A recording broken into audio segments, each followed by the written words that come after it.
ಇವತ್ತಿನ recipe super ಟೇಸ್ಟಿಯಾದ ಒಂದು powder ಅಗಸೆ ಬೀಜನ ಯೂಸ್ ಮಾಡಿ ಹೇಗೆ ಮಾಡೋದು ನೋಡೋಣ ಬನ್ನಿ. ಫ್ಲ್ಯಾಕ್ಸ್ ಸೀಡ್ಸ್ ಅಗಸೆ ಬೀಜ ಪೌಡರ್ಗೆ ಬೇಕಾಗಿರೋ ಇಂಗ್ರೀಡಿಯೆಂಟ್ಸ್ ಲಿಸ್ಟ್ ನಿಮಗೋಸ್ಕರ. ಮೊದಲನೇದಾಗಿ ಎಣ್ಣೆ ಇಲ್ದಂಗೆ ಅಗಸೆ ಬೀಜನ ಡ್ರೈ ರೋಸ್ಟ್ ಮಾಡ್ಕೊತಾ ಇದ್ದೀನಿ.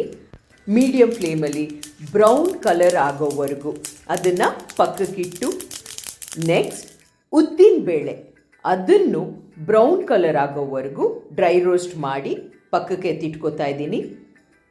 ಅದೇ ಪ್ಯಾನಿಗೆ ಒಣಕೊಬ್ಬರಿ, ಕರಿಬೇವು ಜೊತೆಗೆ ಒಂದು ಸ್ವಲ್ಪ ಹುಣಸೆ ಹಣ್ಣು ಹಾಕಿ ಲೈಟ್ ಬ್ರೌನ್ ಆಗಿ ಫ್ರೈ ಮಾಡಿ, ಈ ಎಲ್ಲ ಪದಾರ್ಥಗಳ ಜೊತೆಗೆ ಖಾರಕ್ಕೆ ತಕ್ಕನಂಗೆ 2 ಚಿಟಿಕೆ ಎಣ್ಣೆಗೆ 2 ಒಣಮೆಣಸಿನ್ಕಾಯಿ ಹಾಕಿ, ನಾವು ಖಾರ ಜಾಸ್ತಿ ಯೂಸ್ ಮಾಡಲ್ಲ.